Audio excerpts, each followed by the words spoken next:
ಶಿರಸಿ ಹತ್ತಿರದ ಸಿದ್ದಾಪುರದ ಸಂದೇಶ್ ಹೆಗಡೆ ಅವರಿಗೂ ಕೂಡ ಈ ಬಾಲ ಶೌರ್ಯ ಪ್ರಶಸ್ತಿಗಳು ಪ್ರಕಟವಾಗಿವೆ. ನಾವು ಸಿಂಧುಶ್ರೀ ಜೊತೆ ಮಾತನಾಡೋಣ. ತಾಯಿಯ ಪರ್ಸನ್ನ ಕದಿಯಲು ಬಂದಿದ್ದ ಕಳ್ಳಿಯನ್ನ ಹಿಡಿದುಕೊಟ್ಟಂತ ಧೀರ ಬಾಲಕಿ ಸಿಂಧುಶ್ರೀ, ಏನಾಯ್ತು ಅವತ್ತು? ಅವತ್ತು ನಾನು, ಅಮ್ಮ, ನಮ್ಮ ಅಜ್ಜಿ ಎಲ್ಲರೂ ನಮ್ಮ ಅತ್ತೆ ಮನೆಗೆ ಹೋಗ್ತಾ ಇದ್ವಿ. ಬಸ್ಸಲ್ಲಿ ನಮ್ಮ ಅಮ್ಮನ ಪರ್ಸ್ ಯಾರೋ ಎತ್ಕೊಂಡಿದ್ದು ನಾನು ಅಬ್ಸರ್ವ್ ಮಾಡಿದೆ. ಆಮೇಲೆ ಅಮ್ಮ ಅವ್ರು ಎತ್ಕೊಂಡಿದ ತಕ್ಷಣ ನಾನು ಅಮ್ಮಂಗೆ ಇನ್ಫಾರ್ಮ್ ಮಾಡಿದೆ. ಅವಾಗ ಬಸ್ ಕಳ್ಳಿನ ಹಿಡಿಯೋಣ ಅಂತ ಹೋದೆ. ಅವಾಗ ಬೇರೆ ಬಸ್ ಹತ್ತಿದ್ರು ಅವರು. ಆ ಬಸ್ ಮೂವ್ ಆಗಕ್ಕೆ ಸ್ಟಾರ್ಟ್ ಆಯಿತು. ನಾನು ಆ ಬಸ್ ಕ್ಯಾಚ್ ಮಾಡೋಕ್ಕಾಗಲಿಲ್ಲ.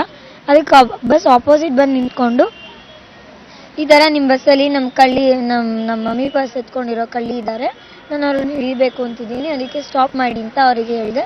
ಅವ್ರು ಬ್ರೇಕ್ ಹಾಕಿ ನಿಲ್ಲಿಸಿದ್ರು. ಸಿಂಧು, ಇವತ್ತು ಈ ಶೌರ್ಯ ಪ್ರಶಸ್ತಿ ಬಂದಿದೆ, ಏನು ಅನಿಸ್ತಾ ಇದೆ? ಆಮೇಲೆ ಮುಂದೆ ಏನಾಗಬೇಕು? ನನಗೆ ತುಂಬ ಖುಷಿ ಆಗ್ತಿದೆ. ನನಗೆ ಎಕ್ಸ್ಪೆಕ್ಟ್ ಮಾಡಿರಲಿಲ್ಲ ನಾನು ಈ ಥರ ಮಧ್ಯದಲ್ಲಿ ಬೆಳಿತೀನಿ ಅಂತ.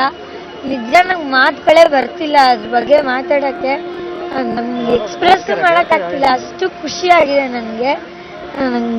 ಮುಂದೆ ನಾನು IPS ಆಫೀಸರ್ ಆಗಬೇಕು ಅಂತಿದ್ದೀನಿ. ಸಂದೇಶ್ ಹೆಗ್ಡೆ ಅವಾಗ ಏನು ಆಯ್ತು ಅಂತಕ್ಕಂಥದ್ದನ್ನ ಅವರ ತಾಯಿಯವರು ವಿವರಿಸಲಿದ್ದಾರೆ. ಅಮ್ಮ, ಏನಾಯ್ತು? ಒಂದು ಹುಡುಗಿ ಕಾಲು ಜಾರಿ ಆಳಕ್ಕೆ ನಡೆದ್ಬಿಟ್ಲು. ಅವಾಗ ಪಕ್ಕದಲ್ಲಿದ್ದ ಹುಡುಗಿ ಕರೆದು ಹೇಳಿದ್ಲು, ಅಮ್ಮ ಈ ಥರ ಆಗ್ಬಿಟ್ಟಿದೆ, ಅವಳು ಜಾರ್ಕೊಂಡು ಗುಂಡಿ ನಡೆದ್ಬಿಟ್ಟು ಮುಳುಗೋಗ್ಬಿಟ್ಲು ಅಂತ. ಆಮೇಲೆ ಇವನು ಗಮನ ಸೆಳಿಲಿಕ್ಕೆ ಇವನಿಗೆ ಹೇಳಿದ್ರೆ ಕೇಳಲ್ಲ ಮಗನಿಗೆ.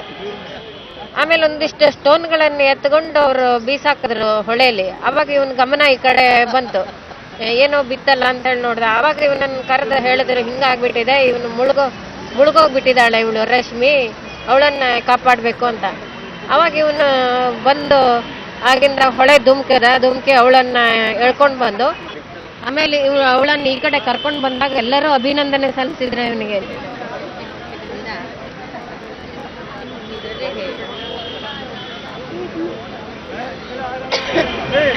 ಸಿಂಧುಶ್ರೀ ಮತ್ತು ಸಂದೇಶ್ ಹೆಗ್ಡೆ ಜನವರಿ 26ರಂದು ನಡೀತಾ ಇರತಕ್ಕಂಥ ಗಣರಾಜ್ಯೋತ್ಸವ ಪರೇಡ್ನಲ್ಲಿ ಆನೆಯ ಮೇಲೆ ಕುಳಿತು ಕೂಡ ಸವಾರಿಯನ್ನ ಮಾಡಲಿದ್ದಾರೆ. ಕರ್ನಾಟಕದ ವೀರಗಾಥೆಯನ್ನ ಮುಂದುವರಿಸಿರ್ತಕ್ಕಂಥ ಧೀರ ಇಬ್ಬರು ಬಾಲಕರು ಇವರು. ಕ್ಯಾಮ್ರಾಮನ್ ಕೈಲಾಶ್ ಗೌರ್ ಜೊತೆಗೆ ಪ್ರಶಾಂತ್ ಮಾತು, ಸೋನಾ ನ್ಯೂಸ್ 24/7 ನವದೆಹಲಿ.